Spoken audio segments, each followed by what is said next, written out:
Hello and welcome to smart learning. আমরা Indian পলিটির লক্ষ্মীকান্তের chapter 16 অর্থাৎ emergency প্রভিশনসের first part এর আগে দেখেছি। আজকে সেকেন্ড পার্ট অর্থাৎ পরবর্তী অংশ নিয়ে আলোচনা করব। Distinction between articles 358 and 359। তো আর্টিকেল 358 এবং 359-এর কথা আমরা আগে জেনেছি। তো এদের মধ্যে কি তফাৎ রয়েছে সেটা এখানে বলা রয়েছে। The difference between Article 358 and 359 can be summarized as follows. Number 1, Article 358 is confined to fundamental rights under Article 19 only, whereas Article 359 extends to all those fundamental rights whose enforcement is suspended by the presidential order. তো আমরা জানি article 358 অর্থাৎ যেখানে শুধুমাত্র emergency চলাকালীন article 19-এর আন্ডারে যতগুলো fundamental rights রয়েছে সেইগুলো বন্ধ করার কথা বলে আর্টিকেল 358। আর আর্টিকেল 359 সেই সমস্ত ফান্ডামেন্টাল রাইটস বন্ধের কথা বলে যেগুলো 20 এবং 21, আর্টিকেল 20 এবং আর্টিকেল 21 এই দুটো বাদ দিয়ে বাকি সমস্ত ফান্ডামেন্টাল রাইটস সাসপেন্ড করে দেওয়ার কথা বলে আর্টিকেল 359, এবং এটা হয় প্রেসিডেন্সিয়াল অর্ডারের মাধ্যমে। এই যে বিষয়টাও মনে রাখতে হবে যে প্রেসিডেন্সিয়াল অর্ডারের মাধ্যমে এই সাসপেনশনগুলো হয়, কিন্তু প্রেসিডেন্সিয়াল অর্ডারের মাধ্যমে প্রেসিডেন্ট অর্ডার বের করেন যে এই ফান্ডামেন্টাল রাইটসগুলো এই আর্টিকেলের আন্ডারে সাসপেন্ড করা হলো। Number 2, article 358 automatically suspended the fundamental rights under article 19 as soon as the emergency is declared. On the other hand, Article 359 does not automatically suspend any fundamental rights. It only empowers the President to suspend the enforcement of the specified fundamental rights. তো এই বিষয়টাও কিন্তু এর আগে আমরা জেনেছি যে article 19-এর আন্ডারে যখন সাসপেনশন হয় তখন কিন্তু অটোমেটিক্যালি সাসপেনশন হয়, সেই ক্ষেত্রে কোনো প্রেসিডেন্সিয়াল অর্ডার কিন্তু লাগছে না। এর খুব গুরুত্বপূর্ণ বিষয় মনে রাখতে হবে যে আর্টিকেল 358 যখন আর্টিকেল 350-এর আন্ডারে যখন আর্টিকেল 19টা বন্ধ হচ্ছে এমার্জেন্সির সময়, তখন সেটা অটোমেটিক্যালি বন্ধ হয়ে যাচ্ছে। কিন্তু আর্টিকেল 359-এর আন্ডারে যখন অন্যান্য ফান্ডামেন্টাল রাইটসগুলো রদ করা হচ্ছে, আরও সমস্ত ফান্ডামেন্টাল রাইটস রদ করা হচ্ছে, তখন সেটা কিন্তু অটোমেটিক্যালি হচ্ছে না, সেটা কিন্তু ওই প্রেসিডেন্সিয়াল অর্ডারের মাধ্যমে প্রেসিডেন্ট সাসপেন্ড করলে তখনই কিন্তু এটা সাসপেন্ড হচ্ছে। অর্থাৎ আর্টিকেল 359 অটোমেটিক্যালি আর্টিকেল 19কে সাসপেন্ড করে দেয়। Next, Article 358 operates only in case of external emergency. এটাও আমরা আগে দেখেছি এক্সটার্নাল এমার্জেন্সির বিষয়টা কি, যুদ্ধের সময় বা যখন বৈদেশিক কোনো শত্রুর আক্রমণ হচ্ছে সেই সময়, যেটা এক্সটার্নাল, ইন্টারনাল ব্যাপার নয়, যেটা বাইরের ব্যাপার, সেই ক্ষেত্রে আর্টিকেল 358 কিন্তু কাজ করে থাকে। That is when the emergency is declared on the grounds of war or external aggression and not in the case of internal emergency. Internal emergency আমরা আগের দিন জেনেছি যে আর্ম রেবেলিয়ন হলে, সেনা অভ্যুত্থান হলে, সেনারা বিদ্রোহ করলে সেই ক্ষেত্রে ইন্টারনাল এমার্জেন্সি হয়।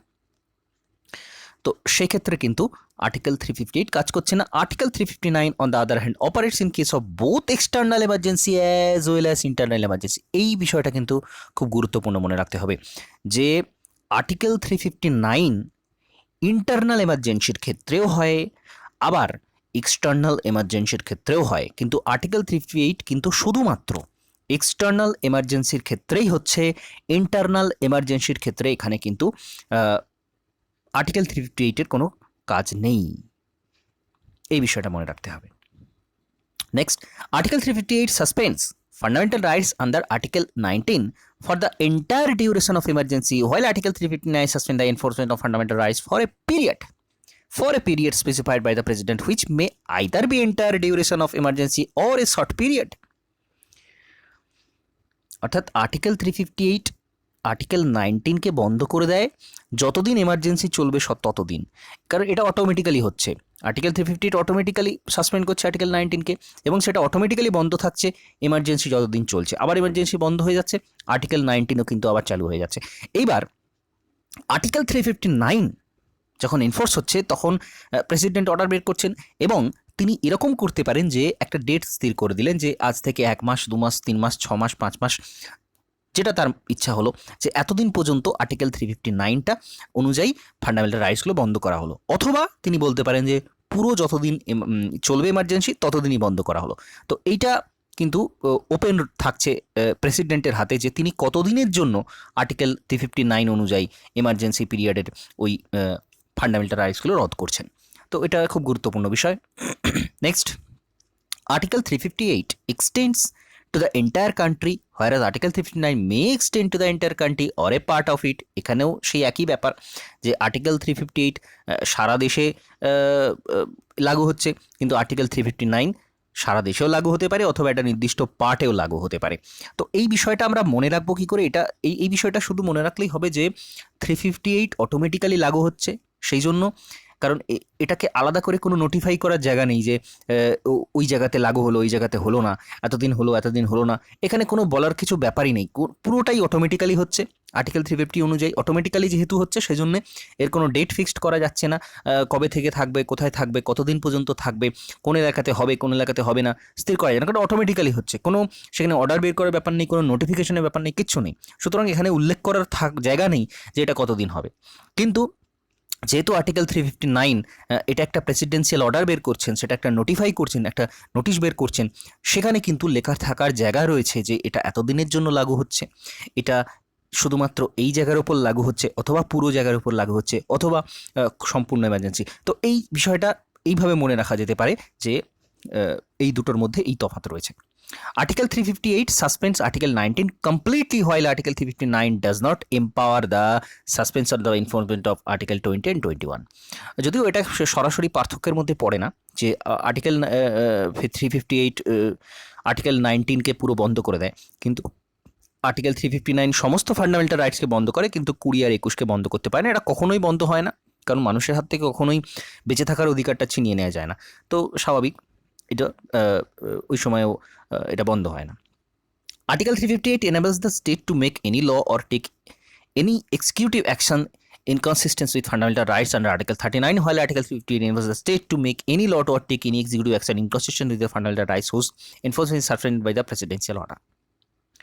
সুতরাং এখানে বলা আছে, এখানে স্টেট বলতে কিন্তু মানে পুরো সামগ্রিক দেশের কথা বোঝাচ্ছে, কারণ ক্যাপিটালাইজ রয়েছে। তো আর্টিকেল 358 কি বলছে? যে কোনো ল তৈরি করতে পারে স্টেট, মানে এখানে কেন্দ্র অবশ্যই, কারণ এমার্জেন্সি চলছে সেখানে সবসময় কেন্দ্র, or take any executive action constitution fundamental rights under article 19। Article 19 অনুযায়ী যে কোনো অ্যাকশান নিতে পারে বা কোনো ল তৈরি করতে পারে। আর্টিকেল 359 অনুযায়ী কিন্তু স্টেট ল তৈরি করতে পারে বা এক্সিকিউটিভ অ্যাকশান নিতে পারে ওই সমস্ত অন্যান্য ফান্ডামেন্টাল রাইটসের উপরে। এখানে শুধু বিষয়টা এটাই যে এটা আর্টিকেল 19-এর ক্ষেত্রে প্রযোজ্য, আর 359-এর ক্ষেত্রে সামগ্রিক অন্যান্য ফান্ডামেন্টাল রাইটসের ক্ষেত্রে প্রযোজ্য, এক্সেপ্ট 20 এবং 21। ওই দুটো আলাদা করে উল্লেখ করার ব্যাপার নেই, বাকি সমস্ত ফান্ডামেন্টাল রাইটসের ব্যাপারে সেটা যা খুশি করতে পারে ওই এমার্জেন্সি চলাকালীন। There is also a similarity between Article 358 and 359. Both provide immunity from challenge to only those laws which are related with the emergency and not other laws. তো অন্যান্য আইনের সাথে কিন্তু এর কোনো সম্পর্ক নেই, এমার্জেন্সির সময়তেই এর সাথে সম্পর্ক রয়েছে। Also the executive action taken only under such a law is protected by both. তো এটা আমরা আগেও দেখেছি যে ফান্ডামেন্টাল রাইটস যখন রদ হয়ে যাচ্ছে, অন্য কেউ কোর্টে যেতে পারছে না, এমার্জেন্সির সময় কোর্টে সরাসরি যাওয়া যায় না। তো সেই বিষয়টাই এখানে বলা রয়েছে যে আর্টিকেল 358 হোক বা 359, এটা প্রত্যেকেই চ্যালেঞ্জ করা যায় না। চ্যালেঞ্জ করা বলতে এখানে কোর্টের চ্যালেঞ্জের কথাই বলা হচ্ছে। তো সেই বিষয়টাই এখানে আরেকবার উল্লেখ করা আছে, এবং এটা হচ্ছে এদের মধ্যেকার সিমিলারিটি, যে দুটোর ক্ষেত্রেই এই দুটো প্রযোজ্য, যে চ্যালেঞ্জ করা যাচ্ছে না। ডিক্লারেশন মেড সোফার, এর আগে কতবার এমার্জেন্সি হয়েছে সেই বিষয়টা নিয়ে এখানে বলা রয়েছে। This type of emergency has been proclaimed 3 times সোফার। আমরা এখানে পুরো ন্যাশনাল এমার্জেন্সির কথা বলছি, সারা দেশের এমার্জেন্সির কথা বলছি, স্টেট এমার্জেন্সির কথা এখনো আসেনি। তো সারা দেশে এমার্জেন্সি এখনও পর্যন্ত হয়েছে 3বার, 62-তে, 71-এ এবং 75-এ। The first proclamation of national emergency was issued in October 1962 on account of Chinese aggression in the northeast frontier area. North east frontier কি? নর্থ ইস্ট ফ্রন্টার হচ্ছে অরুণাচল প্রদেশের পূর্ব নাম। অরুণাচল প্রদেশের ওই অংশটাকে আগে নর্থ ইস্ট ফ্রন্টার এরিয়া বলা হতো। তো সেই এরিয়াতে যখন 1962-তে চীনের সাথে যুদ্ধ হয়, তখন এমার্জেন্সি লাগু হয়েছিল, যেটা আমরা বর্তমানে অরুণাচল প্রদেশ বলছি, and was in force till January 1968।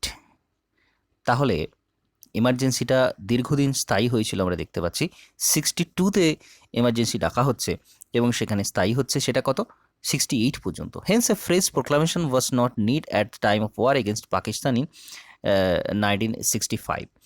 তো সুতরাং এখানে বলা রয়েছে যে 1965-তেও কিন্তু এমার্জেন্সি হয়েছিল পাকিস্তানের যুদ্ধের সময়, যখন কিন্তু আলাদা করে ডাকার প্রয়োজন হচ্ছে না, কারণ অলরেডি সেটা এমার্জেন্সির মধ্যেই চলছে। 62 থেকে 68 পর্যন্ত একটা দীর্ঘ সময় কিন্তু এমার্জেন্সির মধ্যে ছিল ভারতবর্ষ, কারণ এই সময় দুটো যুদ্ধ হচ্ছে, চীনের সাথে যুদ্ধ হচ্ছে আর পাকিস্তানের সাথে হচ্ছে 1965-তে।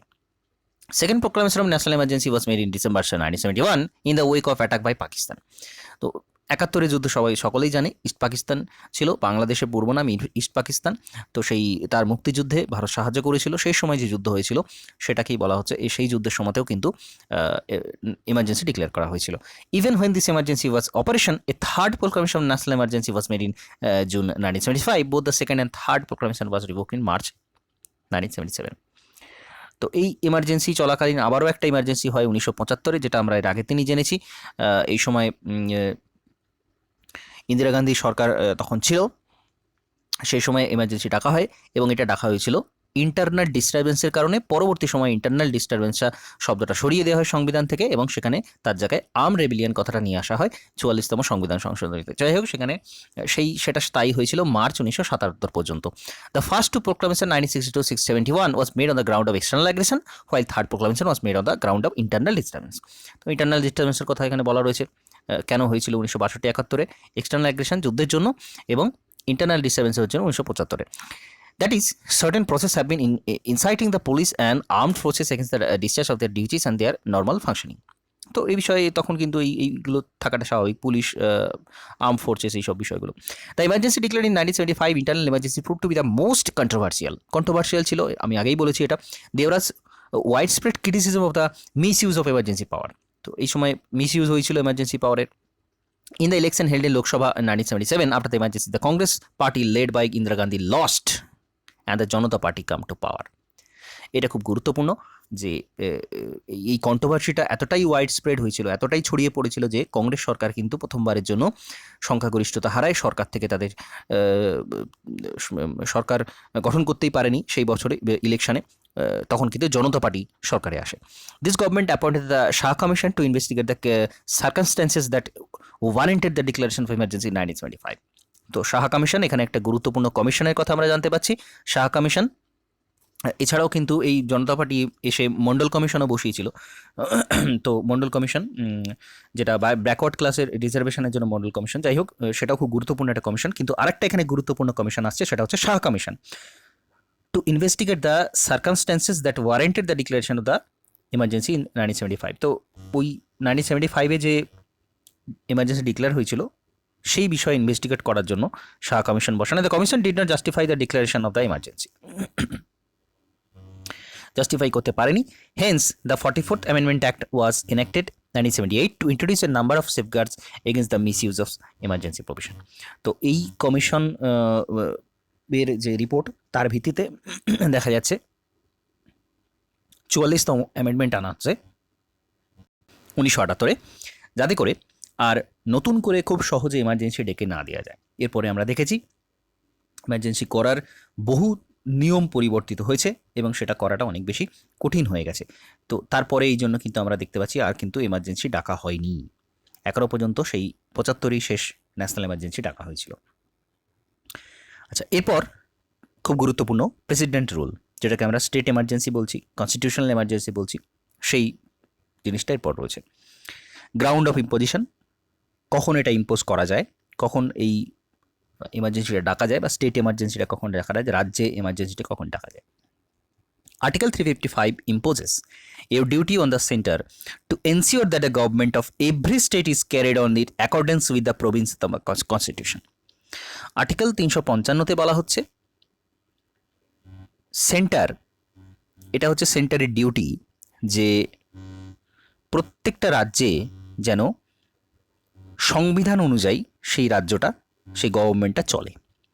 It is the duty in the performance of which the center take over the government of a state under Article 356 in case of failure of constitutional machinery.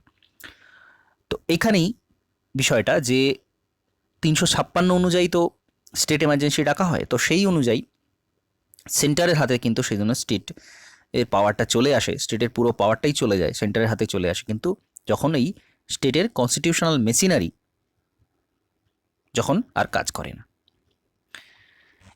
This is popularly known as president rule, যেটাকে president rule বলা হয়, state emergency বলা হয় বা constitutional emergency বলা হয়। তো অনেকগুলো নাম রয়েছে, সবকটা মনে রাখতে হবে। এই সবগুলো কিন্তু স্টেট এমার্জেন্সিকেই বোঝাচ্ছে। The president rule can be proclaimed under article 356 on the grounds one mentioned in article 356 itself and another in article 365. তো গুরুত্বপূর্ণ বিষয়, 356তে বলা রয়েছে, আবার 365তেও কিন্তু গ্রাউন্ড বলা রয়েছে যে কেন একটা রাজ্যে প্রেসিডেন্ট রুল ইম্পোজ হবে। খুব গুরুত্বপূর্ণ বিষয়, দুটো আর্টিকেল রয়েছে, কিন্তু আমরা শুধুমাত্র 356 জেনেছি আগে, এখন আমরা জানলাম যে 365, 56 আবার 65 এই দুটো অনুযায়ী ডাকা যায়।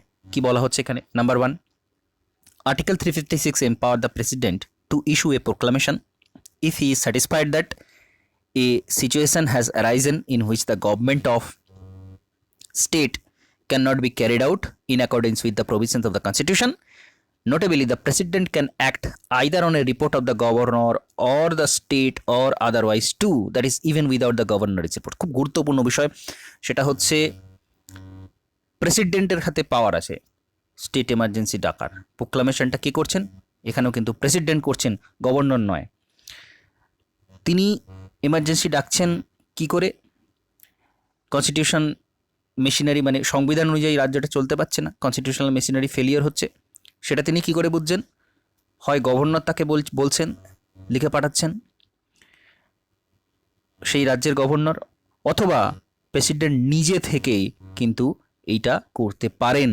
প্রেসিডেন্টের এই পাওয়ারটা রয়েছে। কোনো রাজ্যে প্রেসিডেন্টের যদি মনে হয় ওই রাজ্য ঠিকঠাক চলতে পারছে না, তাহলে নিজে তিনি কিন্তু এমার্জেন্সি ডাকতে পারেন। Very very important point. Next, Article 365 says that whenever a state fails to comply with or to give effect to any direction from the center, it will be lawful for the president to hold that a situation has arisen in which the government of the state cannot be carried on the accordance with the provisions of the Constitution.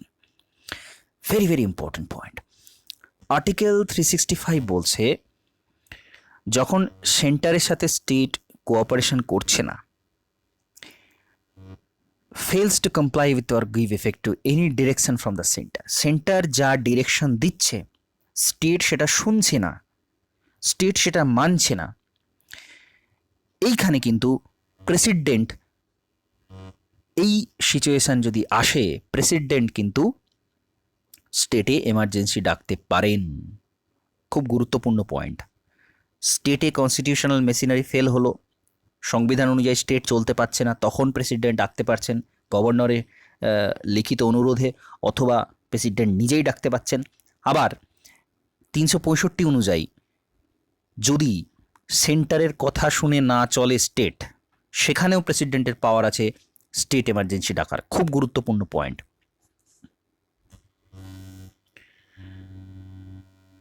Parliamentary approval and duration, তো এটা আমরা দেখলাম যে কোন কোন অবস্থায় ডাকতে পারে, গ্রাউন্ড অফ ইম্পোজিশন। এবার পার্লামেন্টারি অ্যাপ্রুভাল প্রয়োজন এবং ডিউরেশন কতটা প্রয়োজন, উনি তো ডেকে দিলেন, এরপরে কি হবে? A proclamation imposing president rule must be approved by both the houses of parliament within 2 months from the date of its issue. তো এখানেও আমরা দেখছি ন্যাশনাল এমার্জেন্সির মতোই দুটো হাউসেই কিন্তু পাস হতে হচ্ছে, রাজ্যসভাতেও পাস হতে হচ্ছে, লোকসভাতেও পাস হতে হচ্ছে। এই এমার্জেন্সি অবস্থাটা, রাজ্যের এমার্জেন্সি ডাকার পরে সেটা কিন্তু 2 মাস সময়ের মধ্যে প্রুভ হতে হচ্ছে, এইটা বেশি গুরুত্বপূর্ণ। কারণ আমরা ন্যাশনাল এমার্জেন্সির সময় দেখেছিলাম সেটা 1 মাসের মধ্যে অ্যাপ্রুভ হতে হচ্ছে পার্লামেন্টে, দুটো হাউসেই। এখানে কিন্তু সেটা ডিউরেশনটা 1 মাস বেশি, আরও 1 মাস বেশি, অর্থাৎ 2 মাস। এটা খুব গুরুত্বপূর্ণ পয়েন্ট।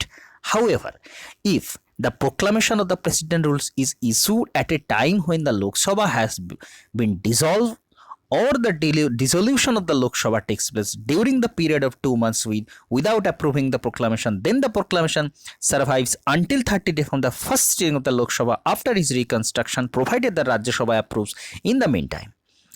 সুতরাং একই বিষয়ে এখানে আবারও ফিরে আসছে যে যদি তখন লোকসভাটা ভেঙে দেওয়া হয়, অর্থাৎ নতুন করে ইলেকশনের জন্য প্রস্তুতি চলছে, লোকসভার 5 বছর টার্ম শেষ হয়ে গেছে, সেই সময় যদি ইলেকশনটা প্রোক্লামেশন করে প্রেসিডেন্ট, সেই সময় তখন কি হবে? আর যখন পার্লামেন্ট সেশনে নেই, পার্লামেন্ট সেশন বন্ধ আছে সেই সময় যদি ডাকা হয়, তখন ফার্স্ট সিটিং, যখন নতুন আবার পার্লামেন্ট বসছে, তখন তাদের ফার্স্ট সিটিংয়ের 30 দিনের মধ্যে, কিন্তু এখানে আবার 30 দিন হয়ে যাচ্ছে, কারণ অলরেডি কিন্তু বেশ কিছুদিন বন্ধ থাকছে, একটা সময় পার হয়ে যাচ্ছে। এই 30 দিনের সময়টা কিন্তু ন্যাশনাল এমার্জেন্সির সময়তেও সেম, এখানেও সেম, যে 30 দিনের মধ্যে তখন পাশ হয়ে আসতে হবে বোথ রাজ্যসভায় লোকসভাতেই।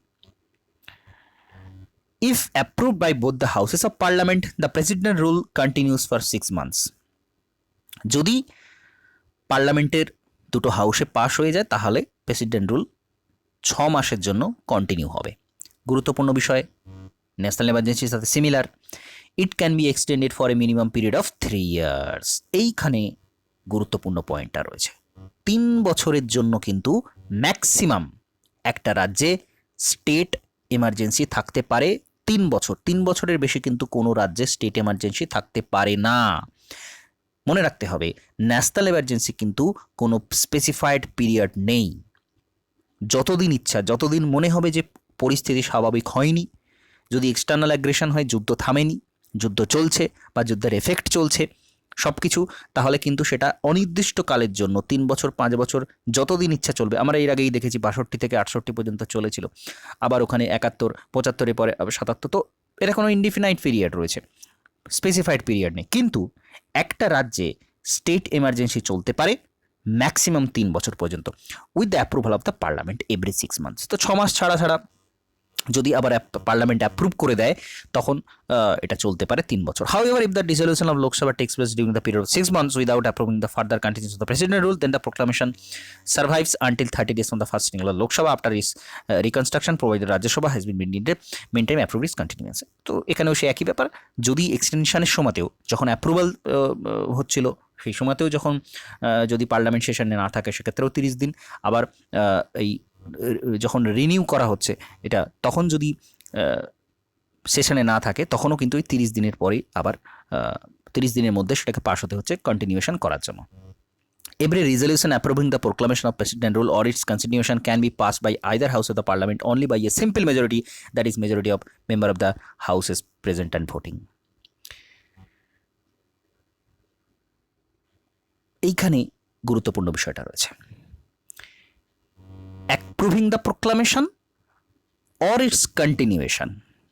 যখন অ্যাপ্রুভ করা হচ্ছে, যখন ফার্স্ট টাইম অ্যাপ্রুভ করা হচ্ছে যে প্রেসিডেন্টরা ডেকেছেন সেটা ঠিক কিনা, সেটা অ্যাপ্রুভ হচ্ছে, ফার্স্ট টাইম অ্যাপ্রুভ হচ্ছে, তখনও এই বিষয়টা সিম্পল মেজরিটিতে পাস হতে হচ্ছে। আবার কন্টিনিউয়েশনের সময় 6 মাস পরে যখন কন্টিনিউয়েশন হবে কিনা দেখা হচ্ছে, তখনও কিন্তু সিম্পল মেজরিটিতে পাস হতে হচ্ছে। খুব গুরুত্বপূর্ণ বিষয়, ন্যাশনাল এমার্জেন্সির সাথে এটা তফাৎ রয়েছে যে ন্যাশনাল এমার্জেন্সি কিন্তু 2/3 মেজরিটিতে পাস হতে হয়। খুব গুরুত্বপূর্ণ বিষয়। The 44th Amendment Act of 1978 introduced a new provision to put resistance on the power of Parliament to extend the proclamation of the President rule beyond 1 year. Thus, provided that beyond 1 year, the President rule can be extended by 6 months at a time only when the following 2 conditions are fulfilled. তো 1 বছর পর্যন্ত এটা president রুলটা continue হতে পারে, তারপরেও continue হতে পারে, কিন্তু কিছু সেখানে নিয়ম বানিয়ে দেওয়া হয়েছে। কত? 44তম সংবিধান সংশোধনী 1978-এ। খুব গুরুত্বপূর্ণ বিষয়। কি রুল আনা হয়েছে? Number 1, A proclamation of national emergency should be in operation in the whole of India or in the whole or any part of the state. যদি সেই সময় ন্যাশনাল এমার্জেন্সি অপারেশনের মধ্যে থাকে পুরো ভারতে অথবা কোনো পার্টে, স্টেটের কোনো পার্টে যদি ন্যাশনাল এমার্জেন্সি থাকে তাহলে হতে পারে। Second, the election commission must certify that the general election to the legislative assembly of the concern state can not be held on account of the difficulties. 1 বছরের বেশি যদি একটা স্টেট এমার্জেন্সি কন্টিনিউ হতে হয় তাহলে দুটো শর্ত পূরণ করতে হবে। 1 নাম্বার এটা যে যদি তখন ন্যাশনাল এমার্জেন্সি অলরেডি থাকে দেশে অথবা কোনো পার্টে এমার্জেন্সি থাকে, তখন ন্যাশনাল এমার্জেন্সি থাকলে তো কথাই নেই, সারা দেশে যদি থাকে তখন অটোমেটিক্যালি সেই রাজ্যটাও সেই তার মধ্যে চলে আসছে। কিন্তু যদি একটা পার্টে ন্যাশনাল এমার্জেন্সি থাকে, সারা দেশের একটা পার্টে, তখন হতে পারে এটা। অথবা যদি ইলেকশন কমিশন বলে সার্টিফিকেট দেয় যে ওই রাজ্যে ইলেকশন হওয়া সম্ভবই নয়, তাহলেই কিন্তু এইটা চলতে পারে। The proclamation of president rule may be revoked by the president at any time by a subsequent proclamation. Such a proclamation does not require the parliamentary approval. Very very important point. বন্ধ করার সময়তেও কিন্তু কোনো parliamentary approval থাকছে না। আমরা national এমার্জেন্সিতে দেখেছি বন্ধ করার সময়তেও কিন্তু পার্লামেন্টের একটা বিষয় থাকছে, পার্লামেন্টের হাতে কিছুটা থাকছে, কিন্তু এখানে পার্লামেন্টের কোনো প্রয়োজন হচ্ছে না। প্রেসিডেন্ট কিন্তু নিজেই বন্ধ করতে পারছেন স্টেট এমার্জেন্সিটা। এই তফাৎগুলো কিন্তু মনে রাখতে হবে এখানে। কনসিকোয়েন্সেস অফ প্রেসিডেন্ট রুল, এর গুরুত্ব কী রয়েছে, ফলাফল কী হচ্ছে। The president acquires the following extraordinary powers when the president rule is imposed in a state. তাহলে যখন প্রেসিডেন্ট রুল থাকছে তখন প্রেসিডেন্টের কী কী পাওয়ার, এক্সট্রাঅর্ডিনারি পাওয়ার আসছে সেটা দেখা যায়। He can take up the function of the state government and empower vested in the governor or any other executive authority in the state. তাহলে তখন কিন্তু তিনি প্রেসিডেন্ট রুল, নামটা এখান থেকেই এসেছে যে প্রেসিডেন্টের হাতে কিন্তু তখন সমস্ত পাওয়ারটা চলে আসছে। Number 2, he can declare that the power of the state legislature are to be exercised by the parliament. তিনি বলতে পারেন যে স্টেট লেজিসলেচারের পাওয়ারটা তিনি পার্লামেন্টের হাতে দিলেন, এটাও তার ক্ষমতা আছে। তিনি নিজের হাতে রাখতে পারেন ক্ষমতা, স্টেটের যাবতীয় কাজকর্ম সমস্ত কিছু তিনি নিজের হাতে রাখতে পারেন, অথবা তিনি বলতে পারেন যে এই দায়িত্বটা পার্লামেন্টকে দেওয়া হোক। Next, he can take all other necessary steps including the suspension of the constitutional provisions relating to any body or authority in the state. তিনি সমস্ত ধরনের স্টেপ নিতে পারেন, সাসপেন্ড করতে পারেন, suspension of the constitutional provision relating to any body or authority of the state, অর্থাৎ state authority, স্টেটের যে সমস্ত যারা এক্সিকিউটিভ রয়েছেন, যা কিছু সংস্থা, সমস্ত কিছু কিন্তু তিনি তার হাতে সেগুলো চলে আসছে। তিনি যদি মনে করেন যে এর কাজকর্মে তিনি হস্তক্ষেপ করবেন, তিনি সেগুলো করবেন, তাহলে কিন্তু সম্পূর্ণভাবে তিনি সেগুলো করতে পারেন। Therefore when the president rule is imposed on a state, the president dismiss the state council of minister headed by the chief minister. তাহলে তিনি চিফ মিনিস্টার যেখানে হেড করছেন তার যে কাউন্সিল রয়েছে, মন্ত্রী সভা যেটা রয়েছে, সেই পুরো মন্ত্রিসভাটাকে ডিসমিস করে দিচ্ছেন। The state governor on behalf of president carries on the state administration with the help of the chief secretary of the state or in the advisers appointed by the president. এখানে কি হচ্ছে, governor প্রেসিডেন্টের হয়ে state অ্যাডমিনিস্ট্রেশনটা সামলাচ্ছেন। এখানে কিন্তু মনে রাখতে হবে প্রেসিডেন্টের হয়ে, পাওয়ার কিন্তু প্রেসিডেন্টের হাতে, সেই জন্যই এর আগের পয়েন্টসগুলোতে সেই বিষয়টা বলা হয়েছে। তো এখানে গভর্নর কিন্তু প্রেসিডেন্টের হয়ে তিনি সমস্ত, এবং চিফ সেক্রেটারি, স্টেটের চিফ সেক্রেটারি সাহায্য নিয়ে, অথবা তিনি অ্যাডভাইসার যেটা প্রেসিডেন্ট অ্যাপয়েন্ট করছেন সেই অ্যাডভাইসার, অর্থাৎ পুরো সরকারটাকে যেহেতু পড়ে যাচ্ছে, সরকারটা থাকছে না, সেই সমস্ত কাজকর্মের দায়িত্বটা চলে আসছে গভর্নরের হাতে, এবং গভর্নরকে সাহায্য করার জন্য তিনি অ্যাডভাইসার অ্যাপয়েন্ট করতে পারেন, অথবা স্টেটের যে চিফ সেক্রেটারি আছে তার সাহায্য নিয়ে তিনি চালাচ্ছেন কাজকর্ম। This is the reason why a proclamation under Article 356 is popularly known as the President Rule in a state. Further, the President either suspend or dissolve the State Legislative Assembly, the Parliament pass the State Legislative Bill and the State Budget. তিনি suspend করতে পারেন ওই state যে সমস্ত যারা legislative assembly আছে, অর্থাৎ বিধানসভাকে তিনি সাসপেনশনের মধ্যে রাখতে পারেন, সাসপেন্ড করতে পারেন, কিছুদিনের জন্য তিনি ওর কাজকর্ম বন্ধ রাখতে পারেন, আবার ডিসলভ করে দেবে, ভেঙে দিতে পারেন, দুটোই কিন্তু পারেন, মনে রাখতে হবে। অটোমেটিক্যালি কিন্তু ভেঙে যাচ্ছে না, অর্থাৎ বিধানসভা যে চলছিল সেই বিধানসভাটাকে কিন্তু তিনি অটোমেটিক্যালি ভেঙে দিচ্ছেন না, তিনি পারেন ভেঙে দিতে, অথবা তিনি এটাকে কিছুদিনের জন্য সাসপেন্ড করতে পারেন। এই পয়েন্টটাও কিন্তু খুব গুরুত্বপূর্ণ, মনে রাখতে হবে তিনি কাউন্সিল অফ মিনিস্টারকে ভাঙছেন, কাউন্সিল অফ মিনিস্টারকে ভেঙেই দিচ্ছেন, সেটা নিয়ে কোনো দ্বিধা নেই, কিন্তু তিনি এই যে বিধানসভাটা তিনি ভাঙতেও পারেন অথবা কিছু দিনের জন্য সাসপেন্ড করতে পারেন। The parliament passes the state legislative Bill and the state budget. তো সেই মুহূর্তে কি হবে, পার্লামেন্ট যত বিল আছে স্টেটের যে বিলগুলো, যেগুলো স্টেট বিধানসভা যেগুলো পাস করে, সেই বিলগুলো পার্লামেন্টের হাতে চলে যাচ্ছে পাস করার দায়িত্ব, আর স্টেটের বাজেট পাস করার দায়িত্ব কিন্তু চলে যাচ্ছে পার্লামেন্টের হাতে। When the state legislature is thus suspended or dissolved, the parliament can delegate the power to make laws for the state of the president to the president or to any other authority specified by him in this regard. তাহলে president specified করছেন যে কোন কোন এরিয়াতে parliament রাজ্যের জন্য ল বানাবে, আইন তৈরি করবে যে ওই রাজ্যটার জন্য, সেটা প্রেসিডেন্ট বলছেন, অথবা কোনো অথরিটিকে তিনি সেই কাজটা দিচ্ছেন যে এই যে কোন কোন জায়গাতে স্টেটের জন্য আইন বানাতে হবে, সেই কাজটা তখন পার্লামেন্ট তার হয়ে করে দিচ্ছে। The parliament or in case of delegation the president or any other specified authority can make laws conferring power and imposing duties on the center or its officers and authorities. তো সমস্ত কিছু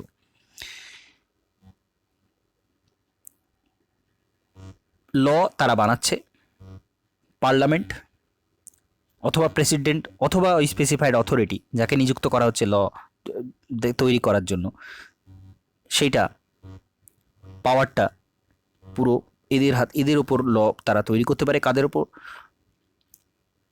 duty impose করতে পারে, or its officers and authorities. তো এর যে officer রয়েছে বা এর যে অথরিটি রয়েছে যাদের হাতে, তাদের ওপর কিন্তু এগুলা ওই লগুলো তৈরি করতে পারে। তো এই বিষয়টা গুরুত্বপূর্ণ। The president can authorize when the Lok Sabha is not session expenditure from the state consolidated fund pending its sanction by the parliament. তো এই বিষয়টাও গুরুত্বপূর্ণ। লোকসভা যদি সেশনে না থাকে তাহলে expenditure from the state consolidated fund pending its sanction by the parliament. তো স্টেটের যে ফান্ড থাকে, কনসলিডেটেড যে ফান্ড থাকে, সেখান থেকে কিন্তু খরচগুলো তিনি এখান থেকে এই এক্সপেন্ডিচারগুলো তিনি কিন্তু বলতে পারেন যে স্টেটের ওই ফান্ড থেকে এই খরচগুলো করা হবে। And the president can promulgate when the parliament is not in session ordinances for the governance of the state. এই বিষয়টা গুরুত্বপূর্ণ। যদি পার্লামেন্ট সেই সময় সেশনে না থাকে, প্রেসিডেন্ট অর্ডিনেন্স জারি করতে পারেন, যেটা প্রেসিডেন্টের পাওয়ার রয়েছে, প্রেসিডেন্ট কিন্তু অর্ডিনেন্স জারি করতে পারেন। সেটা সেন্টারের ক্ষেত্রেও সমান, যখন লোকসভা সেশনে থাকে না, রাজ্যসভা যখন সেশনে থাকে না, তখন সে অর্ডিনেন্স জারি করতে পারে। স্টেটের ক্ষেত্রেও তাই, তিনি ওই পার্লামেন্ট যদি সেশনে না থাকে তিনি অর্ডিনেন্স যেটা করবেন, এই অর্ডিনেন্স কিন্তু ওই আইনের সমান, যদিও পরে সেটা পাস হতে হয় পার্লামেন্টে বা স্টেট লেজিসলেচার, যাই হোক। তো এখানে কিন্তু সেই অর্ডিনেন্সের কথা বলা হচ্ছে যে প্রেসিডেন্ট কিন্তু অর্ডিনেন্স ইস্যু করতে পারে। আচ্ছা, এখানে খুব গুরুত্বপূর্ণ একটা চার্ট দেওয়া রয়েছে, খুব গুরুত্বপূর্ণ চার্ট, সেটা হচ্ছে ন্যাশনাল এমার্জেন্সি আর স্টেট প্রেসিডেন্ট রুল বা স্টেট এমার্জেন্সির মধ্যে কী তফাৎ রয়েছে, 352 আর আর্টিকেল 356-এর কী তফাৎ রয়েছে, খুব গুরুত্বপূর্ণ বিষয়। তো এই বিষয়টা আমি বিভিন্ন বৈশিষ্ট্য বলার সময় কম্পেয়ারটা অলরেডি বলেছি যে স্টেটের সাথে সেন্টারে কী তফাৎ রয়েছে এমার্জেন্সির, তো সেটা এখানে বলা রয়েছে আবারও। তো এটা আমি পজ করে দেখে নিতে বলবো। আচ্ছা, তো এখানে the president can promulgate when the parliament is not for the governance of the state হলো a law made by the parliament or president or any other specified authority continue to be operative even after the president rule. President রুলটের পরেও কিন্তু parliament ওই যে লটা তৈরি করেছিল সেই লটা কিন্তু চলতে পারে। This means that the period for which such a law remained in force is not co-terminus with the duration of the proclamation. তো এমার্জেন্সি শেষ হয়ে গেলেও ওই লটা কিন্তু চলতে পারে, যেটা এমার্জেন্সি চলাকালীন যে লটা তৈরি করেছিল স্টেটের জন্য, সেই লটা কিন্তু পরেও চলতে পারে। সেন্টারের ক্ষেত্রে কিন্তু এরকম হয় না। ন্যাশনাল এমার্জেন্সি যখন হয়, ওই সময় যে লগুলো তৈরি হয়েছিল সেগুলো কিন্তু কন্টিনিউয়েশন হয় না, but it can be replace or altered or reenacted by the state legislature. কিন্তু এটা রিপ্লেসড করতে পারে স্টেট লেজিসলেচার, অল্টার করতে পারে, চেঞ্জ করতে পারে পুনরায় সেটা এনাক্টেড করতে পারে, রিএনাক্টেড করতে পারে। তাহলে স্টেট লেজিসলেচার আবার যখন ক্ষমতায় চলে আসছে, তখন এমার্জেন্সি বন্ধ হয়ে যাচ্ছে, তখন কিন্তু তারা সেটাকে কিছুটা পরিবর্তন করতে পারছে, চেঞ্জ করে নিতে পারছে ওই আইনগুলো, বা সেটা বন্ধও করে দিতে পারে। কিন্তু এটা ক্ষমতাটা স্টেট লেজিসলেচারের হাতে চলে আসছে, এটা মনে রাখতে হবে। অটোমেটিক্যালি কিন্তু হচ্ছে না এটা। যদি স্টেট লেজিসলেচার মনে করে ওই আইনটাকে বন্ধ করার প্রয়োজন বা পরিবর্তন করার প্রয়োজন, তখনই কিন্তু পরিবর্তন হচ্ছে, অটোমেটিক্যালি কিন্তু বন্ধ হচ্ছে না ওই আইনটা। It should be noted that here that the president cannot assume to himself the power vested in the concerned state high court or suspended the provisions of the constitution relating to it.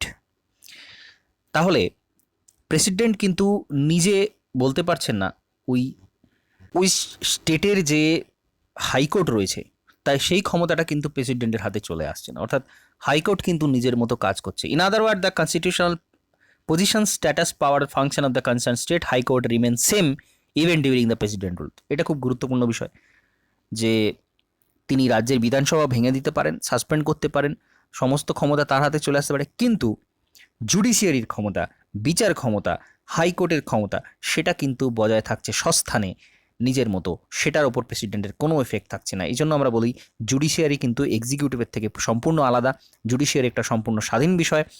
সেই জন্যই কিন্তু এখানে state এমার্জেন্সির সময়তেও high court তার নিজের কাজ চালিয়ে যেতে পারছে।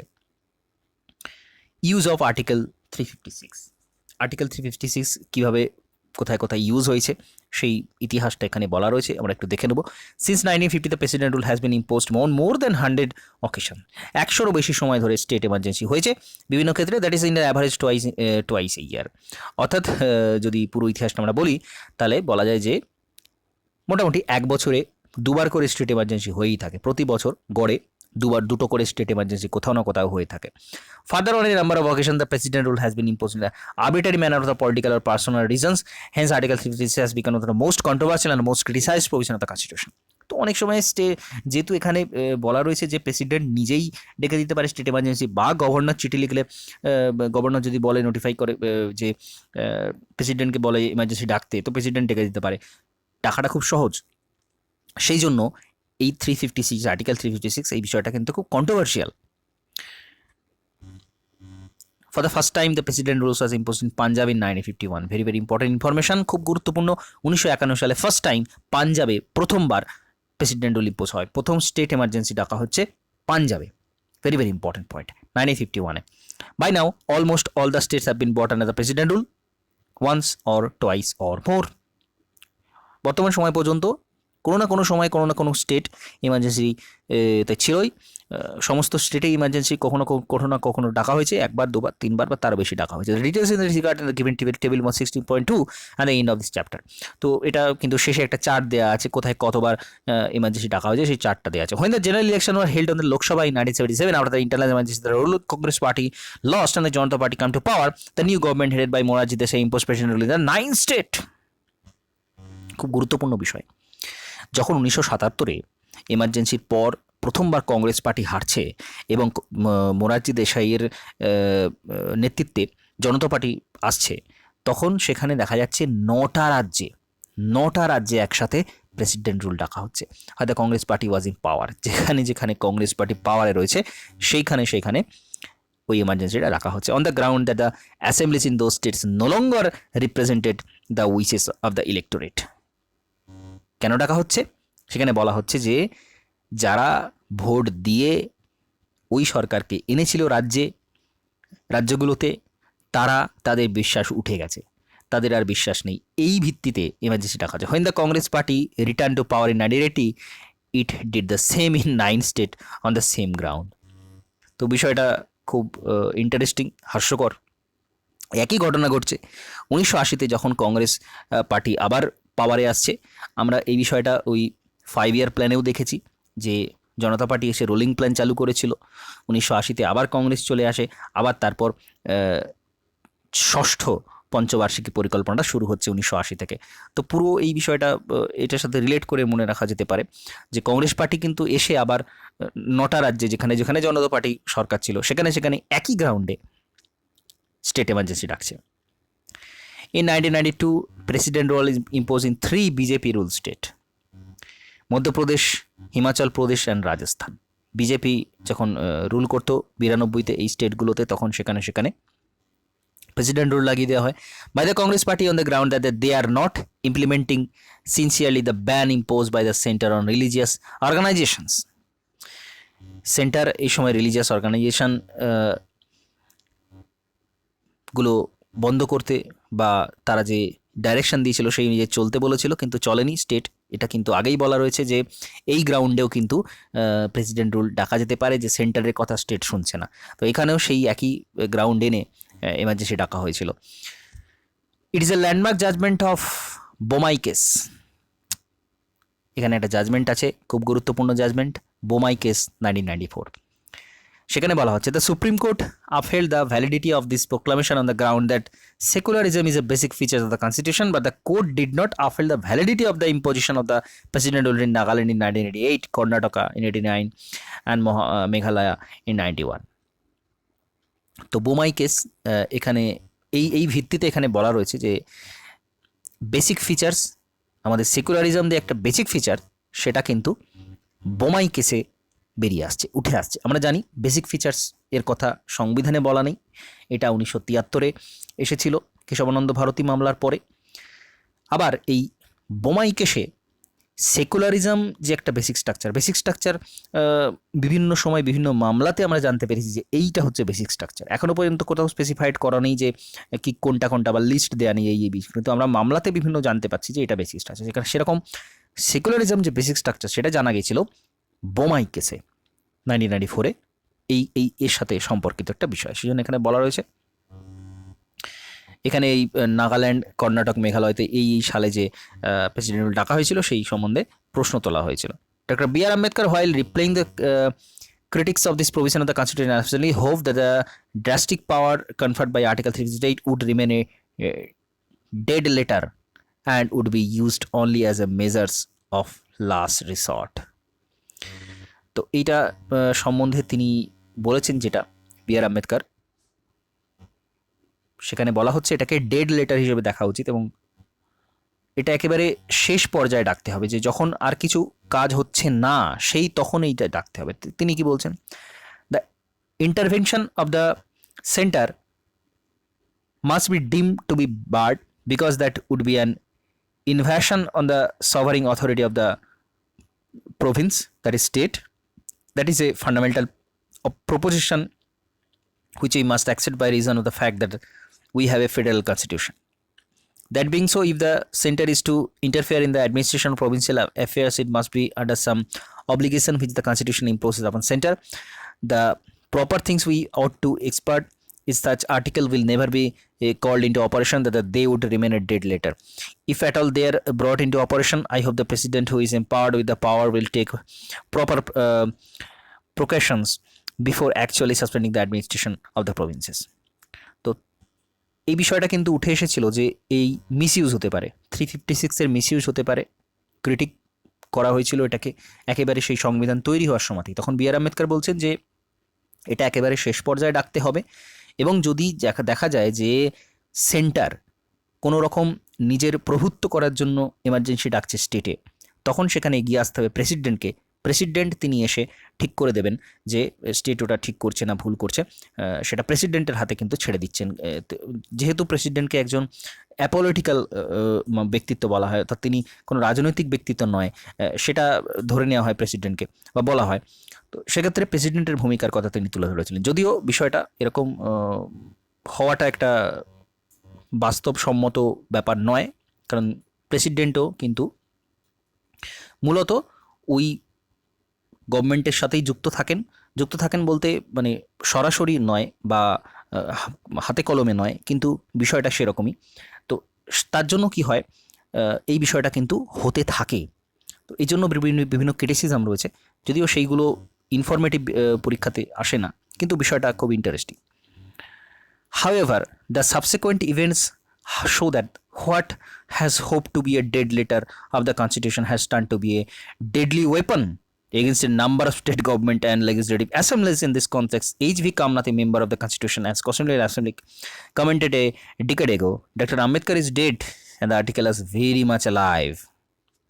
তো তিনি একটা H.V. কামনাথ তিনি বলছেন যে আম্বেদকর তো মারা গেছেন, কিন্তু এই আর্টিকেলটা দারুণভাবে বেঁচে আছে। অর্থাৎ আর্টিকেল 356-এর একটা দারুণ ক্রিটিক কিন্তু এখানে তুলে ধরা হচ্ছে, কারণ এটা কিন্তু একটা ডেডলি ওয়েপন হিসেবে ইউজ করে স্টেট, মানে রাজ্যের ওপর এটাকে একটা ওয়েপন হিসেবে ব্যবহার করে রাজ্যগুলোকে। যে রাজ্যগুলোতে তার বিরোধী গভর্নমেন্ট রয়েছে সেখানে কিন্তু যে কোনো সময় সে ইচ্ছা করলে ইমার্জেন্সি লাগিয়ে দিতে পারে, কারণ প্রেসিডেন্টের হাত ধরে পুরোটাই আসছে এবং সেখানে আর অন্য কোনো কিছু লাগছে না শুধুমাত্র, এবং পার্লামেন্টের সংখ্যাগরিষ্ঠতা থাকলেই সেটাও অ্যাপ্রুভাল হয়ে যাবে, কোনো ব্যাপার না।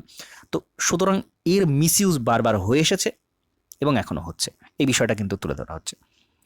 স্কোপ অফ জুডিশিয়াল রিভিউ, এটা খুব গুরুত্বপূর্ণ। জুডিশিয়াল রিভিউ হতে পারে কি না, এমার্জেন্সি জুডিশিয়াল রিভিউ হতে পারে কিনা, অর্থাৎ এমার্জেন্সি ডেকে দেওয়া হয়েছে তখন সেটা কোর্টে বিচারযোগ্য কিনা। Article The 38th Amendment Act 1975 made the satisfaction of the President in invoking Article 356 final and conclusive with could not be challenged in any court on the ground. 38তম সংবিধান সংশোধনী এর আমরা আগেও পেয়েছি যে সেখানে পার্লামেন্টকে সর্বময় ক্ষমতা করে দেওয়া হয়েছিল, অধিকার দেওয়া হয়েছিল 38তম সংবিধান সংশোধনীতে, এখানেও তাই করা হয়েছিল। প্রেসিডেন্ট রুল স্টেটে একবার ডেকে দিলে সেটা আর কোর্টে যাওয়া যাবে না, সেটা বলছে আর্টিকেল 38 অ্যামেন্ডমেন্ট অ্যাক্ট বলছে 1975-এ যেটা করা হয়েছিল। But this provision was subsequently deleted by the 45th amendment act of 1978, implying that the satisfaction of the president is not beyond judicial review. Very very important statement. এরপরে দেখা যাচ্ছে, অর্থাৎ জনতা party যখন আসে তারপরে ওই সময়ে যে স্বৈরাচারী ডিসিশনগুলো নেওয়া হয়েছিল, একনায়কতন্ত্রের ডিসিশনগুলো যেগুলো নেওয়া হয়েছিল, সংবিধানকে পরিবর্তন করে দেওয়া হয়েছিল এবং গণতন্ত্রের শ্বাসরোধ করা হয়েছিল বলা যায়, সেই সমস্ত আর্টিকেলগুলো কিন্তু সরিয়ে দেয় 44তম সংবিধান সংশোধন। আমরা বারবার দেখেছি 44তম সংবিধান সংশোধনে কিন্তু এই সমস্ত বিষয়গুলোকে সরিয়েছে, যে জুডিশিয়াল রিভিউ কিন্তু আনতে হবে। প্রেসিডেন্ট একবার ডেকে দিল আর জুডিশিয়াল রিভিউ করা যাবে না, এই বিষয়টা কিন্তু নয়, সেটা বলা হচ্ছে 44তম সংবিধান সংশোধনী 1978-এ। In Bomai case, the following positions have been laid down by Supreme Court on imposition of president rule in a state under Article 356. বোমাই কেসে কি বলা হচ্ছে, the president proclamation imposing president rule is subject to judicial review. President rule এটা কিন্তু judicial রিভিউর আন্ডারে পড়ছে। বোমাই কেসে বলা হচ্ছে the satisfaction of the president must be based on relevant material. যথেষ্ট পরিমাণ রিলেভেন্ট মেটেরিয়াল থাকলে তবেই কিন্তু প্রেসিডেন্ট স্যাটিসফাই হবেন। The action of the president can be struck down by the court if it is based on irrelevant extraneous ground or it was found to be mala fide or perverse. যদি এরকম পাওয়া যায় যে president ঠিকঠাক এটা ডাকেননি, এর মধ্যে গলদ রয়েছে, নিয়মের গলদ রয়েছে অনেক, তাহলে কিন্তু কোর্ট এটা বন্ধ করে দিতে পারে। Burden lies on the center to prove that relevant material exist to justify the imposition of the president rule. তাহলে এটা সেন্টারের দায়িত্ব যে ওই সমস্ত প্রুফগুলো যে যার জন্য ইমার্জেন্সি ডাকা হয়েছে সেই প্রুফটা পেশ করার দায়িত্ব কিন্তু সেন্টারের উপর বর্তাচ্ছে। The court can not go into the correctness of the material or its adequacy but it can see whether it is relevant to the action. তো সুতরাং ওই যে মেটেরিয়ালগুলো কোর্টে সাবমিট করা হচ্ছে সেটা যথেষ্ট কিনা কোর্ট সেটা দেখবে না, কোর্ট শুধু দেখবে যে এটা যথেষ্ট রিলেভেন্ট কিনা, ডাকা হয়েছে কিনা। If the court holds the presidential proclamation to be unconstitutional and invalid, it has power to restore the dismissed state government and revive the state legislative assembly if it was suspended or dissolved. সুতরাং পুরোটাই ফিরে আসতে পারে আবার, যদি court দেখে যে এটা ভুল গ্রাউন্ডে ডাকা হয়েছে, এটা ঠিকঠাক ডাকা হয়নি, অসাংবিধানিকভাবে ডাকা হয়েছে, তাহলে কিন্তু কোর্টের অর্ডারে আবার সমস্ত কিছু আগের মতো স্বাভাবিক হতে পারে, লেজিসলেটিভ অ্যাসেম্বলি সেটা ফিরে আসতে পারে এবং যার যার পাওয়ার যেখানে যাচ্ছিল সমস্ত মন্ত্রিসভা বা সিএম এরা সমস্ত কিন্তু ফিরে আসতে পারে। The state legislative assembly should be dissolve only after the parliament has approve the presidential proclamation. তো ডিসলভ কখন হবে? সাসপেন্ড তো প্রেসিডেন্ট করে দিতে পারেন, কিন্তু ডিসলভ হতে গেলে সেটা পার্লামেন্টারি অ্যাপ্রুভাল না হলে কিন্তু ডিসলভ করা যাবে না। প্রেসিডেন্টের ক্ষমতা তিনি রিজর্ভ করতে পারেন, কিন্তু সেটা পার্লামেন্টে অ্যাপ্রুভাল হতে হবে। Until sir approval is given, the president can only suspend the assembly. In case parliament fails to approve the proclamation, the assembly should get reactivated. সুতরাং এটাও খুব গুরুত্বপূর্ণ বিষয় যে প্রেসিডেন্ট সাসপেন্ড নিজে করে দিতে পারছেন, কিন্তু তিনি যখন ডিসলভ করে তিনি যখন বিধানসভা ভেঙে দিচ্ছেন, যারা নির্বাচিত হয়ে এসছে তাদেরকে সরিয়ে দিচ্ছেন, ভেঙে দিচ্ছেন, সেটা কিন্তু পার্লামেন্টে অ্যাপ্রুভাল হতে হবে। পার্লামেন্ট যদি এটা অ্যাপ্রুভ না করতে পারে তাহলে কিন্তু ডিসলভ হবে না, রিঅ্যাক্টিভেট হবে। খুব গুরুত্বপূর্ণ পরিবর্তন আসছে। Secularism is one of the basic structure of the constitution, hence a state government pursuing anti-secular politics is liable to action under Article 56. সুতরাং বেসিক স্ট্রাকচার হচ্ছে, সেকুলারিজম হচ্ছে বেসিক স্ট্রাকচার। রাজ্য যদি এটা ঠিকঠাক মেনটেন না করতে পারে সেখানে কিন্তু আর্টিকেল 366 ইম্পোজ করে ওই স্টেটে এমার্জেন্সি ডাকা দিতে পারে। সুতরাং সেকুলারিজম যেহেতু বেসিক স্ট্রাকচার সেহেতু এই গ্রাউন্ডটা কিন্তু সঠিক গ্রাউন্ড ডাকার।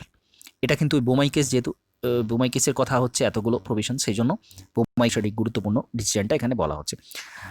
The question of the state government losing the confidence of the legislative assembly should be decided on the floor of the house, and until that is done the ministry should not be unseated. তো state গভর্নমেন্টে যে assembly সেটা বন্ধ হবে কি না সেটা কিন্তু ফ্লোরে ডিসাইড হবে, অর্থাৎ ওই বিধানসভার মধ্যেই সেটা ডিসিশন হবে যে ওই মন্ত্রিসভাটা থাকবে কি থাকবে না। সেটা কিন্তু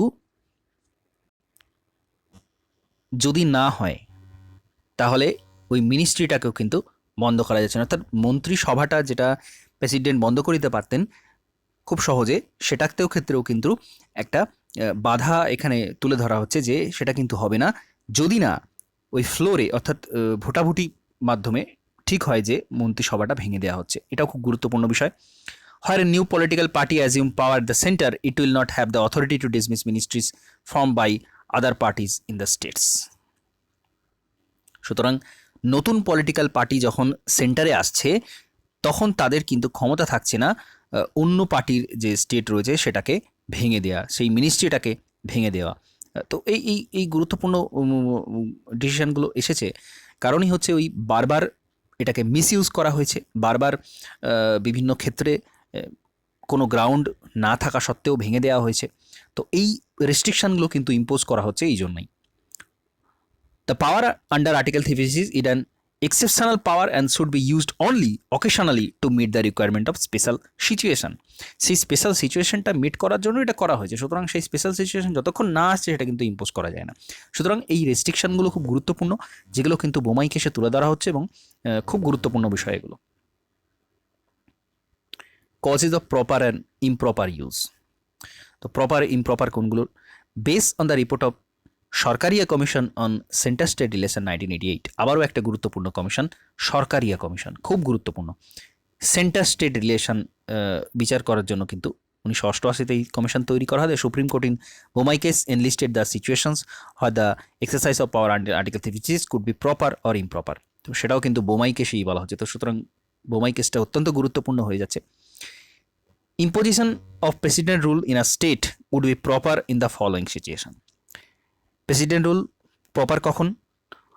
Where after general election to the assembly no party seeks a majority, that is hung assembly. খুব গুরুত্বপূর্ণ টার্ম hung assembly। যখন কোনো পার্টি মেজরিটি পাচ্ছে না, অর্ধেকের বেশি সিট কোনো পার্টি পাচ্ছে না, পার্টিকুলার মেজরিটি নেই, তখন হাম অ্যাসেম্বলি হচ্ছে, তখন এমার্জেন্সি ডাকা হতে পারে।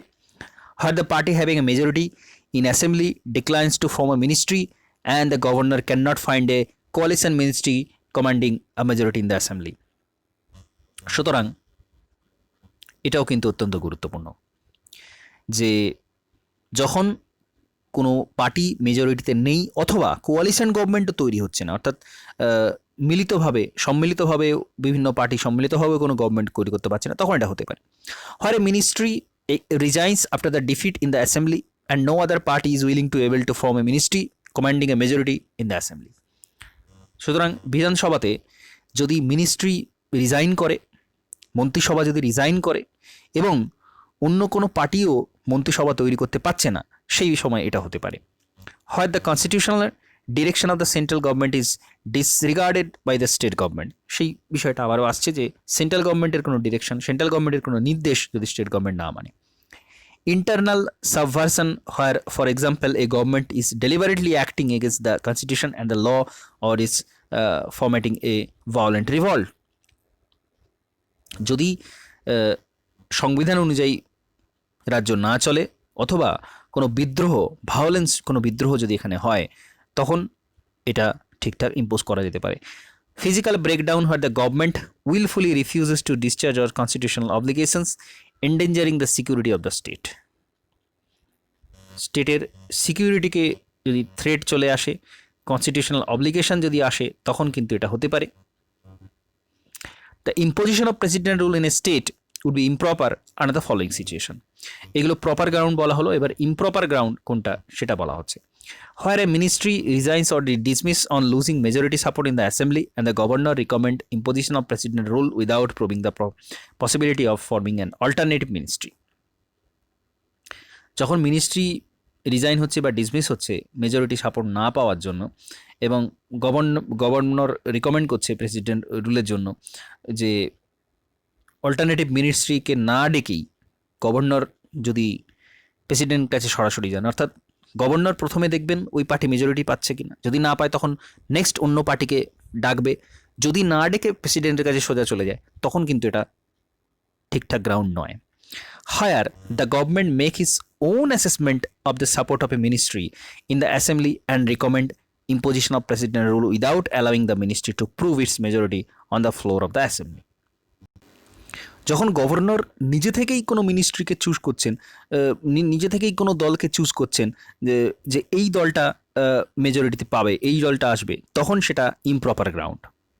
হয় the ruling party enjoying majority support in the assembly has suffered a massive defeat in the general election in Lok Sabha such as in 1977, 1980 তো 1977 যে গ্রাউন্ডে ডাকা হয়েছিল, অর্থাৎ যে সেন্টারে এই দল হেরে গেছে, সুতরাং রাজ্যেও এই দলের থাকার কোনো ক্ষমতা নেই, এই গ্রাউন্ডটা কিন্তু ইমপ্রপার গ্রাউন্ড। বা 1980-তে যেটা ডাকা হয়েছিল কংগ্রেস সরকার, যেটা আবারও ডেকেছিল, যেটা জনসরকার ডেকেছিল, দুটোই improper ground. Internal disturbance not amounting two internal subvention or physical breakdown, যতক্ষণ না ইন্টারনাল ডিস্টারবেন্স এমন জায়গায় পৌঁছয় যে সেটা ফিজিক্যাল ব্রেকডাউনের অবস্থায় দাঁড়ায়, অর্থাৎ সরকার আর চালানো যাচ্ছে না, এমনইভাবেই সেটা ডিস্টারবেন্স হচ্ছে, এমনভাবেই রায়টস বিদ্রোহ চলে এসছে, সেটা ফিজিক্যাল ব্রেকডাউনটা যতক্ষণ না পর্যন্ত হচ্ছে ততক্ষণ পর্যন্ত কিন্তু এটা ইমপ্রপার গ্রাউন্ড, প্রপার গ্রাউন্ড নয়। Maladministration in the state or allegations or corruption against the ministry or strain in financial exigencies of the state, এইটা খুব গুরুত্বপূর্ণ বিষয়। ম্যাল অ্যাডমিনিস্ট্রেশন, কুশাসন, করাপশন, এই দুটো গ্রাউন্ডে কিন্তু ডাকা যাচ্ছে না। করাপশানেও ডাকা যাচ্ছে না, ম্যাল অ্যাডমিনিস্ট্রেশনে ক্ষেত্রে ডাকা যাচ্ছে না। খুব গুরুত্বপূর্ণ বিষয়। এক্সেপশান মনে হতে পারে, প্রশ্নপত্রে যদি দেওয়া হয় বিষয়টা, এক্সেপশান মনে হতে পারে যেটা প্রপার গ্রাউন্ড, কিন্তু এটা প্রপার গ্রাউন্ড নয়। Where the state government is not given prior warning to rectify itself except in case of extreme urgency lending to disastrous consequences. গভর্নমেন্টকে যখন ওয়ার্নিং দেওয়া হচ্ছে না, স্টেট গভর্নমেন্ট ধরে যাক কোনো শুনছে না, সেন্ট্রাল গভর্নমেন্টের কোনো ডিরেকশন শুনছে না, কোনো ওয়ার্নিং না দিয়েই কিন্তু সেখানে ডাকা যায় না এমার্জেন্সি, তো এই বিষয়টা গুরুত্বপূর্ণ। Where the power is use to sort out intra-party problems of the ruling party or for a purpose extraneous or irrelevant to the one for which it has been conferred by the constitution. তো intra-party problem এই সমস্ত ক্ষেত্রে কিন্তু ruling party যদি ডাকে সেক্ষেত্রে কিন্তু হয় না, অর্থাৎ পলিটিক্যাল গ্রাউন্ডে ওই ধরনের পার্টিগত কারণে, দলগত কারণে সেখানে কিন্তু ডাকা যায় না। তো গুরুত্বপূর্ণ কখন ডাকা যায়, কখন ডাকা যায় না। এরপরে আমরা দেখব আরও একটা গুরুত্বপূর্ণ বিষয়, সেটা হচ্ছে financial emergency. Article 360 ground of declaration, কখন ডাকা যায়। Article 350 empower the president to proclaim a financial emergency if he satisfied that the situation arisen due to which the financial stability or credit of India or any part of its territory is threatened. তাহলে financial stability, financial স্থায়িত্ব যদি না থাকে তখন, এবং টেরিটরির যে কোনো জায়গাতেই যদি এই অবস্থাটা আসে তখন ডাকতে পারে আর্টিকেল 360 অনুযায়ী। 38 Amendment of 1975 made the satisfaction of the President in declaring a financial emergency final and conclusive and not questionable in any court of the ground, but this provision was subsequently deleted in the 44th Amendment Act of 1978, implying that the satisfaction of the President is not beyond judicial review. তো 1975 যে 38তম সংশোধনের কথা বারবার এসছে, সেখানে আবারও financial এমার্জেন্সিটাকেও প্রেসিডেন্টের হাতে পুরোপুরি ছেড়ে দেওয়া হয়, কিন্তু পরবর্তীকালে 44তম সংবিধান সংশোধন 1978 আসে এবং সেটা বলে যে এটা কিন্তু জুডিশিয়াল রিভিউ এর বাইরে নয়। Parliamentary approval and duration, proclamation declaring financial emergency must be approve by the both houses of the parliament within 2 months from the date of issue. আবার তাহলে এটাও কিন্তু 2 মাস, মনে রাখতে হবে। ফাইন্যান্সিয়াল এমার্জেন্সি, স্টেট এমার্জেন্সি এটা 2 মাস, ন্যাশনাল এমার্জেন্সি 1 মাস। However, if the proclamation of the financial emergency is issued at a time when the Lok Sabha has been dissolved, or the dissolution of Lok Sabha takes place during the period of the 2 months without approving the proclamation, when the proclamation revives 30 days from the first sitting of the Lok Sabha after the reconciliation, provided the Rajya Sabha has its the meantime approve it. একই বিষয় বারবার যে 30 দিন মধ্যে লোকসভার প্রথম session, তার 30 দিনের মধ্যে এটা পাস হতে হবে। Once approved by the both houses of parliament, the financial emergency continue indefinitely till it revokes. This implies 2 things. খুব গুরুত্বপূর্ণ, এটাও কিন্তু অনির্দিষ্টকালের জন্য চলতে পারে। কারণটা খুব স্বাভাবিক, ফিনান্সিয়াল এমার্জেন্সি, ফিনান্সিয়াল কন্ডিশন কখনো ফিরে আসবে সেটা কেউ জানে না, সেজন্য যতদিন না ফিরে আসছে, ফাইন্যান্সিয়াল কন্ডিশন ভালো হচ্ছে, ততদিন পর্যন্ত এটা চলবে। Number 1, there is no maximum period prescribed for its operation and repeated parliamentary approval is not required for its continuation. এই পয়েন্টটা সবচেয়ে বেশি গুরুত্বপূর্ণ।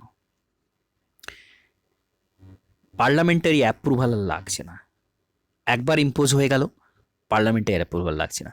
A resolution approving the proclamation of financial emergency can be passed by the either house of the parliament only by a simple majority, that is a majority of the member of house present and voting. একটা resolution pass করলেই চলছে এবং সেটা simple মেজরিটিতে,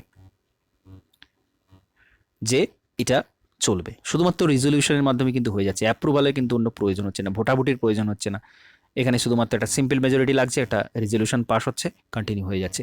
এই proclamation of financial emergency may be revoked by the president at any time by the subsequent proclamation, such a proclamation does not require the parliamentary approval. আবারও state এমার্জেন্সির মতো এর কোনো পার্লামেন্টারি অ্যাপ্রুভাল লাগছে না, বন্ধ করতে পারেন প্রেসিডেন্ট একা নিজের ক্ষমতায়, ফিনান্সিয়াল এমার্জেন্সি বন্ধ করে দিতে পারেন। এফেক্ট অফ ফিনান্সিয়াল এমার্জেন্সি, যখন ফিনান্সিয়াল এমার্জেন্সি তখন কি হয়, the consequence of proclamation of financial emergency are as follows. The executive authority of the center extend to direct administrator or observe such of fundamental properties as are specified by and to direction as president may deem necessary and adequate for the purpose. তো স্টেটের ক্ষমতা national এমার্জেন্সির মতো স্টেটের ওপর direct করার ক্ষমতা চলে আসে, বা প্রেসিডেন্ট যেরকম মনে করবেন সেরকমভাবে পার্লামেন্ট কিন্তু এই ক্ষমতাটা পেতে পারে। Number 2, any such directions May included provision recurring the reduction of the salaries and allowances of all or any class of the person serving in the state and the reservation of all money bill or other financial bill for the considered they are passed by the legislature of the state. সুতরাং এখান থেকে খুব গুরুত্বপূর্ণ বিষয় সেটা হচ্ছে salary alliance যেটা দেওয়া হয় যারা স্টেটের পরিষেবার মধ্যে আছে সমস্ত, তাদের কিন্তু স্যালারির ওপর কিন্তু এফেক্ট ফেলতে পারে, এবং রিজার্ভেশন মানি বিলের ক্ষেত্রে, ফিনান্সিয়াল বিলের ক্ষেত্রে কিন্তু প্রভাব পড়তে পারে, এবং সেটা প্রেসিডেন্টের কনসিডারেশন উপর ডিপেন্ড করছে। খুব গুরুত্বপূর্ণ বিষয়। The president may issue directions for the reduction of salaries and allowances of all or any class of person serving the union and the জাজের of the supreme court and the high court. তো গুরুত্বপূর্ণ, class of person, এটা নির্দিষ্ট সকলের salary বন্ধ নাও করতে পারেন, বা বন্ধ নয়, অ্যাকচুয়ালি কমাতে পারেন না, রিডাকশন করতে পারেন, রিডাকশনের কথা বলা হচ্ছে স্যালারিজ অ্যান্ড অ্যালাউন্সেস। জাজ, সুপ্রিম কোর্টের জাজ, হাইকোর্টের জাজ, হাইকোর্টেরও কিন্তু এটা পাস প্রেসিডেন্ট, তিনি কিন্তু এগুলো কমিয়ে দিতে পারছেন, স্যালারি কমিয়ে দিতে পারছেন, এবং অন্যান্য যে সমস্ত সুযোগ সুবিধা সেগুলো কমিয়ে দিতে পারছেন। Thus, during the operation of financial emergency, the center requires full control over the state. If financial matters, the H.N. Kunjru, a member of the Constituent Assembly, stated the financial emergency provisions pose a serious threat to the financial autonomy of the states. স্টেটের financial অটোনমিতে কিন্তু প্রভাব ফেলছে, H.N. Kunzru বলছেন। Explain the reasons for the their inclusion in the constitution, doctor B R Ambedkar observe the constituent assembly. Ambedkar কি বলছেন সেটা বলা আছে, কেন এটাকে ইনক্লুড করা হয়েছে। This article more or less follows the parliament of what is called the national recovery act of the United States passed in 1933, which gave the president power to make similar provisions in order to remove the difficulties, both economical and financial, and had overtaken the American people as a result of the Great Depression. তো তিনি একটা উদাহরণ দিচ্ছেন, আমেরিকাতে এরকম হয়েছিল 1933-এ, যে national recovery act pass করা হয়েছিল, যাতে করে আমরা জানি 29 নাগাদ যে সারা বিশ্বে মন্দা এসেছিল সেখান থেকে বেরিয়ে আসতে পেরেছিল, প্রেসিডেন্টের হাত ধরে আমেরিকা যুক্তরাষ্ট্র বেরিয়ে আসতে পেরেছিল শুধুমাত্র এই আইনটার বলে। তো এটা বি আর আম্বেদকর বলছেন যে সেই জন্য এটা রাখা হয়েছে। No financial emergency has been declare so far, তো there were a financial crisis in 1991, 1991তে ক্রাইসিস এসেছিল আমরা জানি, তারপরে এলপিজি রিফর্মস আসে। তো সেই ক্রাইসিসের সময়তেও কিন্তু ফাইন্যান্সিয়াল এমার্জেন্সি ডাকা হয়নি, এখনও পর্যন্ত একেবারেও ডাকা হয়নি। এরপর ক্রিটিসিজম রয়েছে, আমরা ক্রিটিসিজমের এখানে ডিটেলস যাচ্ছি না, অনেক ক্রিটিসিজম আমরা অলরেডি পড়েছি এবং এগুলো কিন্তু ডেসক্রিপটিভ পেপারে কিন্তু আসে, তো ক্রিটিসিজমের মধ্যে আমরা যাচ্ছি না। তো এর পরবর্তী অংশ যেটা এখানে দেওয়া হয়নি সেটা হচ্ছে ওই চার্ট রয়েছে একটা, যেখানে কতগুলো স্টেট কবার সেটা এমার্জেন্সি ডাকা হয়েছে, সেই চার্ট একটা রয়েছে এখনও পর্যন্ত। তো সেটা একটু জানতে হবে আমাদের। জাস্ট এখানে গুরুত্বপূর্ণ বিষয়টা বলা প্রয়োজন যে মণিপুরে কিন্তু 10 বার এখনও পর্যন্ত এমার্জেন্সি ডাকা হয়েছে, উত্তরপ্রদেশের 9 বার ডাকা হয়েছে, পুডুচেরিতে 6 বার, দিল্লিতে 1 বার ডাকা হয়েছে, ওয়েস্ট বেঙ্গলে কিন্তু এখনও পর্যন্ত 4 বার ডাকা হয়েছে। 1971-এর লাস্ট ডাকা হয় ওয়েস্ট বেঙ্গলে, তো 4 বার ডাকা হয়েছে এখনও পর্যন্ত। ওয়েস্ট বেঙ্গলেরটা মনে রাখতে হবে, সবচেয়ে বেশি মনে রাখতে হবে। মণিপুরে হয়েছে 10 বার, এবং ইউনিয়ন টেরিটরিজের ক্ষেত্রে দিল্লিতে 1 বার মাত্র, এবং পুডুচেরিতে কিন্তু 6 বার সবচেয়ে বেশি ডাকা হয়েছে পুডুচেরিতে। এই বিষয়গুলো গুরুত্বপূর্ণ, আমি লিস্টটা দিয়ে দেবো। তো এই এমার্জেন্সি বিষয়টা প্রত্যেকটা লাইন কিন্তু গুরুত্বপূর্ণ, জানতে হবে খুব ভালো করে। তো এই অংশটা এখানেই শেষ করছি। নমস্কার, ধন্যবাদ।